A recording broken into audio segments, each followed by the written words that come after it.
Welcome to Pretty Lies and Alibis. Let's seek the truth and travel the long road to justice together. What you know, Alibis? Welcome to another episode of Pretty Lies and Alibis. I'm Gigi. Good to have you here on this Wednesday. Wasn't planning on doing an episode today, and I totally tweeted out, put on Facebook that there was a press conference today at 3:15 with the police commissioner and also attorney John Ray in the Gilgo Beach murders, the Rex Heuermann case. Ended up and had a 2-hour conversation with a very dear friend of mine. I was waiting in the car line and just forgot it happened. So I came back home and I got on Twitter and just started reading some of these summaries of what came out during that press conference, and my jaw hit the floor. I was like, yeah, I totally got to watch this presser, make notes, do an episode. We also had resolution in the Natalee Holloway case. You know, Natalee has been gone longer than she was alive. And that happened in 2005. I was pregnant with my first kid. I followed that very closely. That was the first missing person case that really hit home for me because, and I remember thinking, I can't imagine what her mother's going through. And her mother today got to address Joran in that courtroom. We're going to break it down for you. But music fact of the day. The name of the band Foghat comes from a fake word made up in a Scrabble game. You know, you've done it. I've done it. We've all done it. Don't tell anybody, right? Also, I had a comment from somebody on YouTube. I have lost that comment somewhere. They asked what kind of lipstick I wore. Look, I'm a tomboy. I just grab what looks right. But it is Urban Decay Manic. Let's get into this Rex Heuermann press conference because, y'all, it was a doozy. John Ray, he is an attorney for the families of two of the Gilgo Beach victims, Shannon Gilbert and Jessica Taylor. He was at the press conference. He held the press conference with the Suffolk County Police Commissioner, Rodney Harrison, right by his side the whole time, which I thought spoke volumes. This press conference largely revolved around two potential victims of Rex Heuermann, Shannon Gilbert, who lived in Jersey City as an escort. She vanished in May of 2010 while on her way to meet a client. Her body was found in a marsh near Oak Beach, about a half mile from where she was last seen in December of 2011. The second victim, Karen Vergata, she also worked as an escort. She was discovered in 1996. Her remains, her legs and feet, were found on Fire Island, and then her skull was later found in April of 2011 on Gilgo Beach. Just a fair warning, trigger warning. Some of the details in this press conference are disturbing, and also the admission by Joran Sloot as to what he did to Natalee Holloway to kill her can be triggering, so I just wanted to give a heads up. So attorney John Ray says new information has come out in the case from witnesses who were so far unknown until they contacted his office. There are 4 witnesses that have given statements. 2 of those have given signed affidavits. I have a copy of those affidavits. We're going to go through them. We're going to read through them. And then he kind of sums up the 3rd and 4th witnesses, what they will eventually, hopefully, give an affidavit to. It's all being investigated. But he said up until now, they haven't made public that they have been working steadily with Police Commissioner Harrison on the case since a year ago this past February. Up to that point, he said the police were resistant to receiving any information or evidence from his office or anything that he was doing. That all changed when Commissioner Harrison stopped in, and they've collaborated ever since. And he said that collaboration has had fruit. He said the fruit are the witnesses, other evidence, and the information that they've shared with the police department and the Gilgo Beach task force. He said their cooperation has given rise to substantial information in the case. He said Commissioner Harrison has opened his mind and did what the others who came before him would not do. He opened his mind and is approaching the case in the right way. He also said Commissioner Harrison is the right man for the job. Some of the witnesses were hesitant to come forward for many reasons, some because of their distaste for police because of their work. So the first 2 witnesses are the ones that we have the affidavits for. So let's go through those. Y'all, my jaw dropped with especially this first one. It says, I've asked John Ray to prepare this affidavit to reflect my words and my knowledge. I've determined to come forward with facts within my knowledge because I wish the truth to be known about Rex Heuermann and others, including his wife. I don't know if it's Asa or Asa. I had a grandfather named Asa. I was about to name my son Mason Asa. So I say Asa. If it's Asa, Mr. Ray pronounced it Asa today, and that's easier for me to remember. But it said, a woman I believe to have been Karen Vergata. I believe that great harm came to that woman. I believe to have been Karen Vergata when she was at the Heuermann home in Massapequa Park, New York, in or about Valentine's Day in 1996. I feel a heavy responsibility as to her. That's why I contacted John Ray. And then she goes right into it. It says, I'm a former swinger. I'm 54 years old. I formed a partnership with the NYPD policeman in or about 1996. His name is known to me and to Mr. Ray. I call him RW. He had been a police officer assigned in Prospect Park in Brooklyn. He became a detective. He was handsome. I loved that man. We became partner members of a swingers club known as Trapeze. I believe it was in lower Midtown Manhattan. Mr. Ray explained that was very close to Rex Heuermann's office. She said she believed as many as 300 members and their partners could be there at any time. I and RW went to Trapeze several times and engaged in relations with other couples there as well. Some took place in big rooms and regular rooms as well. Several members were police officers. Several members were from Long Island. Members were enabled to post messages and contact information on a wall. Either Rex Heuermann or his wife Asa posted contact information for them in a house in Massapequa Park to engage there in swinger sex in 1996.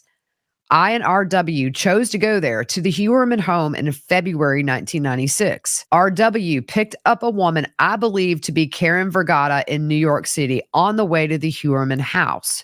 She was hungry and homeless. She sat in the back of the car. She leaned forward and to the right. When we stopped for gas, she said she was scared.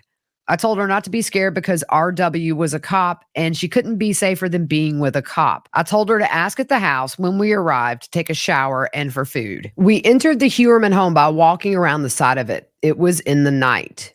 Inside the house in Massapequa Park, it was dark. Karen went downstairs. I stayed upstairs with Asa. My partner, who I believe was bisexual, kept disappearing. I believed he was elsewhere in the house having sex with Rex Heuermann. I believe I had sex with Rex as well. I never went downstairs. Asa told me words to the effect that Rex brought her from her country and that everything she had, he has given to her. She said that she was lucky he was rich. She said she was also afraid of Rex. I do not know if she was truthful. I went towards the back of the house asking RW, where are you? He came out from the back, what seemed like from a room. I also saw a Christmas tree on the main floor, yet it was long past Christmas. I wondered why there was still a Christmas tree up. I believe RW and I were there at the Heuermann home on or about Valentine's Day. I believe that because RW and I would swing on holidays like Christmas, Valentine's Day, Halloween, and other such holidays. I also saw 2 large seashells on a shelf in the house. I recall thinking they were like shells from the country where I'd grown up. And it says the country's name known to Mr. Ray. I asked Asa if she had any friends from my country. I do not remember what she replied. I'd also asked Asa if she wished me to perform sex upon her, but she said she didn't wish that. I recall that Rex went outside and started a fire in what appeared to be a large barrel. RW wished to leave. I went with him to his car. We left from the back door. RW complained that he lost his belt. He went back to the house to retrieve it. I saw the face of the woman I believed to be Karen up against a window at the house, and she looked scared. I had a sense that she was calling for help, and I told RW of this. The woman I believed to be Karen suddenly ran outside naked and ran about by the garage. RW had gone to the back of the house to look for his belt. When he was then back in the car, RW told me not to worry about her, that she was okay. They were only playing a game. We left without her. I felt uneasy that we left without the woman. I saw Rex on TV recently and a picture of Karen Vergata. I recognized her as the woman who RW and I brought to Heuermann's home. I was shocked and deeply sorrowful for having left her behind at Heuermann's house. I told John Ray of these things because I needed to speak with him so that Karen would not be left behind again. This affidavit was signed on the 31st of August of this year. So that's very eerie. One thing that Mr. Ray said consistently, and also the police commissioner, is that these witnesses have nothing to gain or lose. They're not looking to write books. They're not looking to monetize off their statements. They just came forward with this information. And as you go through these 4 witnesses' stories, they all really sound similar, and it's terrifying. Next one, it says, I contacted John Ray Esquire by telephone September 15th, 2023. I did so because I'm aware that John Ray has been representing the family of Shannon Gilbert. I trust him. I'd seen him on TV. I'm aware that John Ray has drafted the words in this affidavit.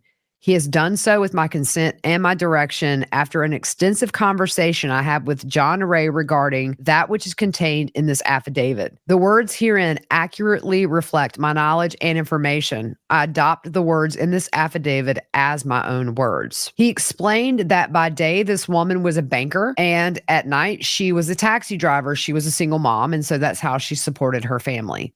Shout out to all the single parents out there working overtime to take care of their babies. It says, on or about October 2009, I was a taxi driver in Suffolk County, New York. I was employed as a taxi driver by Colonial and other companies at the time.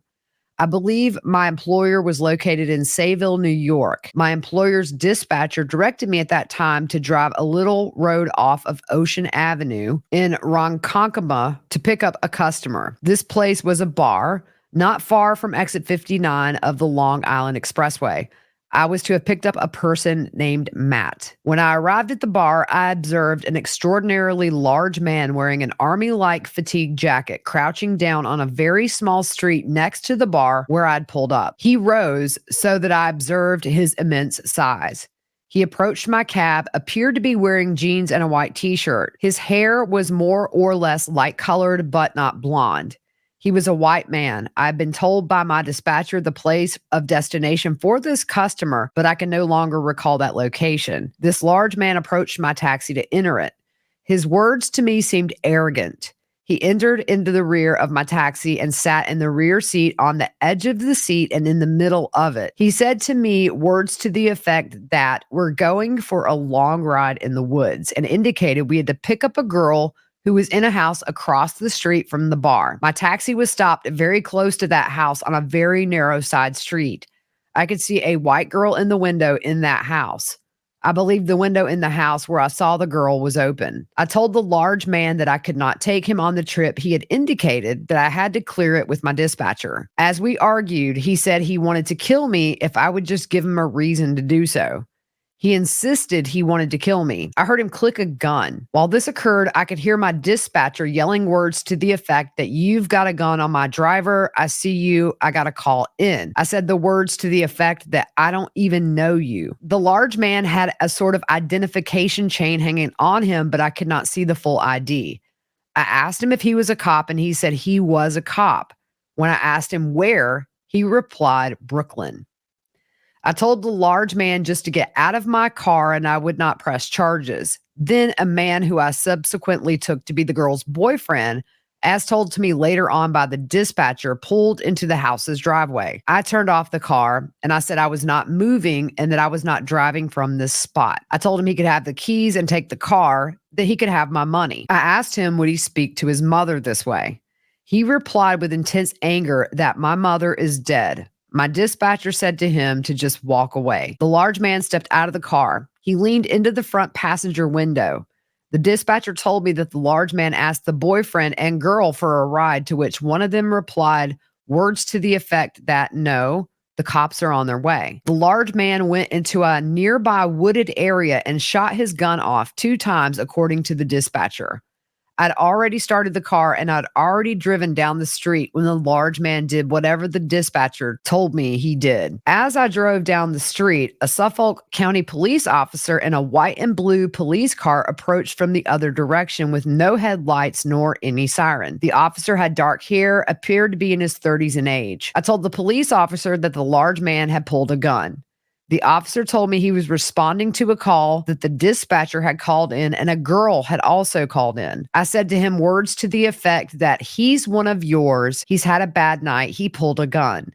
The officer's vehicle then creeped down the street past my car. I drove away to other calls. I told my family members about this incident, including my nephew, who was a police officer, and I told my sister of the event described above. I also told other drivers of the event. Recently, I saw Rex Heuermann on TV. He was the large man I encountered in the incident described above, and he was the large man I saw in the incident I described below. I was afraid of him. I now know him to be known as Rex Heuermann. Whew.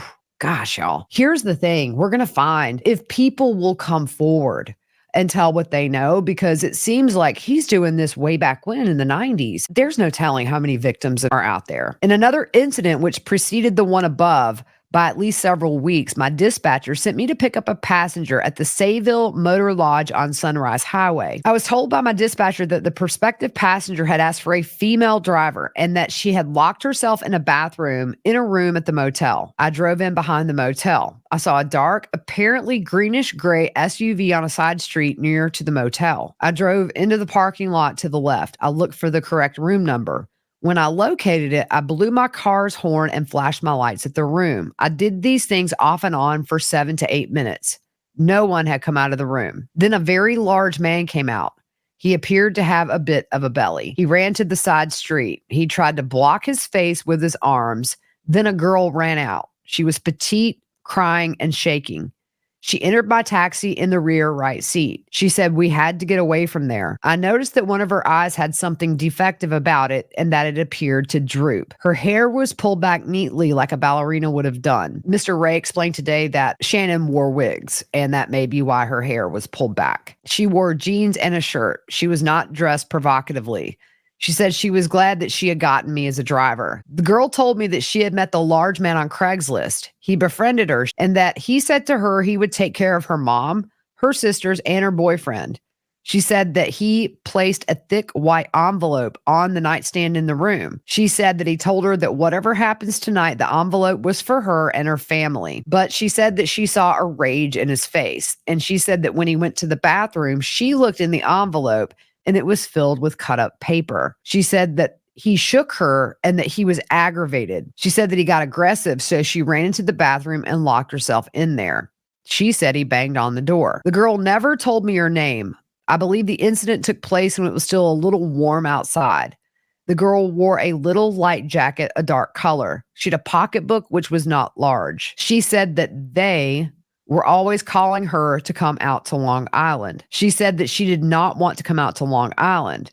She told me about her family, including her sisters and her mother. She said that as to her mother, I would not be able to understand her situation with her mother. Much of our conversation took place at the Sayville Motor Lodge or the Ronkonkoma train station. She had a long wait in order to take the 2 a.m. train to New York City. She had a distinctive voice and she was articulate. She paid for the ride and tipped me $5. She then sat with another taxi driver in his car waiting for the train because I had to pick up other customers. I saw her on TV where she was identified as Shannon Gilbert. I'm certain that girl was Shannon Gilbert. I recognized her unusual eye droop and her voice. Her story she told me of her family matched the family of Shannon Gilbert. Rex Heuermann appeared to me to be the very big man I saw coming from the motel room I mentioned in my affidavit. I recognized Shannon Gilbert.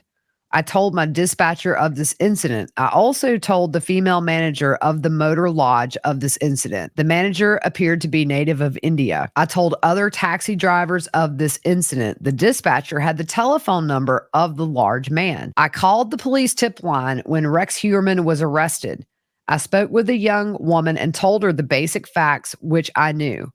I spoke twice with the tip line that day. I have never received a return call. Sworn to me on this 20th day of September, 2023. So the third witness has not given an official statement or affidavit yet. The attorney was contacted by this person from Oklahoma City. That witness was a sex worker and clearly recalls being picked up in Queens by Rex Heuermann. He drove to a park in Flushing where he makes her keep her head down at all times. They have sexual contact, and then he has a pistol in his hand and tells her to get out of the car. Don't do anything except what I tell you or I will kill you. She gets out of the car and he tells her, I want you to pick up another customer. And immediately an SUV pulls up with a man driving it. Rex follows that car. This woman sees a cop car coming and panics and pulls the steering wheel to kind of veer off and get the cop's attention. The cop sees it and stops the car. The cop talks to Rex and the other driver who gets out and walks to the back. Then the cop comes back and tells her, if you want to make a report, you have to go to the precinct, and then drives off. He then says you see a pattern of a man who plays sporting games with sex workers, haunts them and hunts them. The fourth witness comes from another state. She contacted Mr. Ray, and he has lengthy notes and recordings of their conversations. Again, she was a sex worker when all these killings were happening. She serviced Rex over 20 times, and he was a serial user of sex workers, sometimes two at a time, with his wife home upstairs. In one instance, Rex's wife got very angry and accused the witness of taking an iron that you iron clothes with. She thought it was in the car with the driver that was waiting on her. So the driver had to get out of the car for her to search it, according to this witness. This is all allegedly. We're not stating this as fact, but just putting out what was in that press conference. By the way, there was no iron in the car. Mr. Ray said Rex's wife obviously knew what was going on with Rex and these escorts. The witnesses says in her experience with Rex, he was always polite, funny, treated her well, and there was never any violence, which is interesting given the fact that every other indication has been he's a very violent man. You have to wonder what was it about her that he did not show that side to. So Mr. Ray ends it saying, "That's all I'm able to tell you. There's a lot of new evidence, which would take too long at this press conference to discuss, but he said all of it is consistent with everything he just went through. He hopes the police department and the task force will continue looking into these things, connect things that haven't been connected so far. And he said, I think we're getting to where we want to go." He says he's still working on this case on his own, as well as cooperating with the police department and the task force. He says if people are afraid to come forward, they can come to him and reveal whatever they want. He says he will reveal it to no one, but only did reveal these things with the four witnesses' permission. He says his door is open and he can help. Now, the commissioner took the microphone and said when he came on the job, he sat down with John Ray to see if they could put a dragnet out there for any information. He said he will continue his partnership with John, and if people feel more comfortable coming to John Ray, it's important that they follow up with that information and they will see where it leads law enforcement down the road. He says he's standing with John today because some may not be comfortable coming to police. He says he sat with the taxi driver witness as they gave their affidavit, and he said that he wanted to show his commitment and his interest to this. He said this case is very important to him, and anyone who had a bad interaction with Rex to please come forward so Rex can be held accountable. But y'all, okay, so that's the end of that press conference. But District Attorney Ray Tierney says without providing any advance notice to the prosecutors pursuing this case in court or the Gilgo Beach Homicide Task Force members investigating these murders day in and day out, we watched today's press conference not knowing what was going to be reported. We will continue to investigate this case through the grand jury process and not through press conferences. No private attorneys are or have ever been members of the task force. Any citizen who believes they have relevant evidence regarding the Gilgo Beach investigation should report it to the investigative agencies that comprise the task force. These agencies are the Suffolk County DA's office, the SCPD's Homicide Bureau, the Sheriff's Office, the New York State Police, and the FBI. Any attorneys representing victims or their families, by definition, have a conflict of interest and should not be part of the investigation. Accordingly, private attorneys are not part of the task force, and potential witnesses should not be reaching out to a private attorney with an interest in the outcome of the case. That sounds a little salty to me. Here's the thing. I don't think that getting any kind of tip or witness statement should be a competition. And if people feel more comfortable going to John Ray as opposed to the police based on maybe negative interactions with the police, as a lot of sex workers have, then so be it. If you get more information that can give resolution to families, who cares what ears it goes into? As long as it comes out and is proven, I don't see the problem, but you do you. But that was kind of some big reveals. Number one, that there's a chance that Asa was very much aware of what was going on with Rex. And then you find out, according to this person, her theory was that Rex may have had sexual relations with her boyfriend. But there was a male found on Gilgo Beach. Could this be that clue? Maybe. Just saying. I'm interested to see what comes of these witness statements as this is investigated. But anyways, just a heck of a press conference, y'all.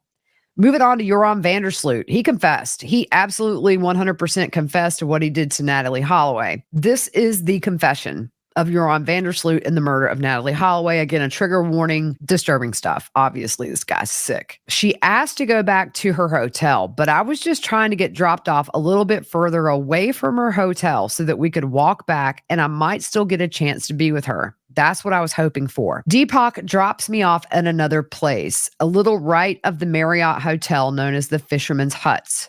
This place is not far from the next hotel, the Marriott. And the next hotel after that is another Marriott, which is a timeshare. And then it's the Holiday Inn. We walk along the beach. Deepak and Satish leave. They go back to their home, or I assume they go back to their home. They get in their car and leave. I'm actually with Natalee walking along the beach. I find a space before we get to the Marriott Hotel where I lay her down and we lay down together in the sand and start kissing. I get her to kiss me again and we start kissing each other. I start feeling her up and she tells me no. She doesn't want me to feel her up. I insist. I keep feeling her up either way. She ends up kneeing me in the crotch. When she knees me in the crotch, I get up and kick her extremely hard in the face. She was laying down unconscious, possibly even dead, but definitely unconscious. And I see right next to her, there is a huge cinder block laying on the beach. I take this and I smash her head in with it completely.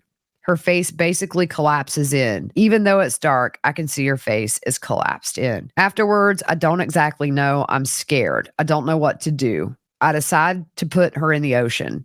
So I grab her, I half pull and half walk with her into the ocean. I push her off. I walk up to about my knees into the ocean and I push her off into the sea. After that, I get out. I walk home. This guy's just a cold-blooded killer. He confessed to murdering Stephanie Flores. She refused his advances as well. So this guy has a big problem with the word no. Ultimately, it's decided. I was surprised. He will not serve his sentence in the U.S. He's going back to Peru.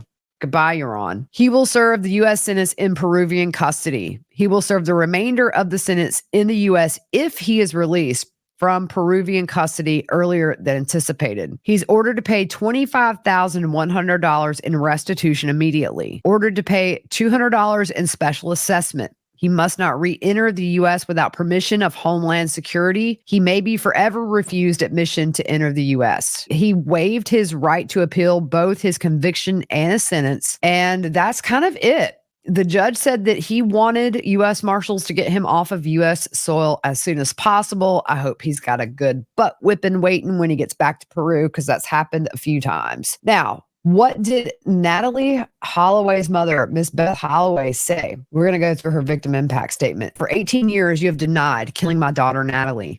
Your lies and manipulation, taunting us with fake news interviews and wild stories of what happened to her have caused indescribable pain and harm to my family and me. The grief I feel lives way down deep in my soul. Now, in the course of being sentenced for attempting to sell me her bodily remains, you have finally admitted that you, in fact, murdered her. Natalee would be 36 years old right now. I think about what kind of doctor she would have become. She would be married, have children, my grandchildren. But you destroyed all this. You terminated her potential, her dreams, and her possibilities when you bludgeoned her to death in 2005. You took away my son's big sister. You changed the course of our lives and turned them upside down. You are a murderer. Remember that every time that jail door slams shut. You are a killer. You didn't get what you wanted from Natalee, sexual satisfaction, so you brutally killed her. You didn't get what you wanted, so you killed her. I've wondered over the years about the grief your mother has experienced. I've thought about how you destroyed her life, your brothers, your grandmothers, and everyone around you. And what about your daughter? Imagine one day you get a call that your daughter has vanished, and then you find out years later that a big bully who forced himself on her didn't get what he wanted, so he violently murdered her.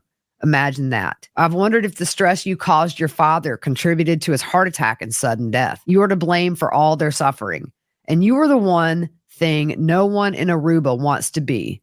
The black mark. Extreme emotional loss and pain really can't be comprehended by those who haven't lived devastating tragedy like ours. And I have also suffered great professional and financial loss. When you killed Natalee, I lived in Aruba trying to find her and lost my teaching license and my tenure. I had to go back to school to get my license reinstated. Then I had to work harder to get my tenure back. Since 2010, you extorted me and tried to sell me her bodily remains. I incurred attorney and investigative expenses that totaled about $215,000. Your life was pretty much over in 2010 when you extorted me and then killed another young woman in Peru 5 years to the day after you killed Natalee. Even though you finally confessed and it's been confirmed that you killed my daughter, you can't be tried here for murder.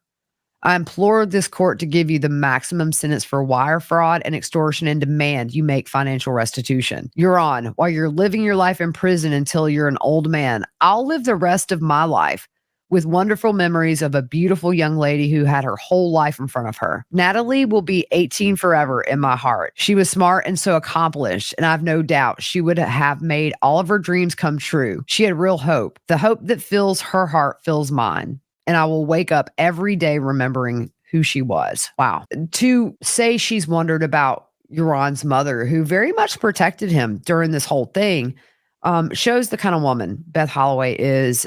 I've admired her grace over the years and her dedication to her daughter. Man, 18, that's my oldest. That's how old she is now. I can't even fathom. And just a reminder that, man, evil is out there, y'all. We have to really watch ourselves and those we love. All right, guys, that's all for today. We will see you next time.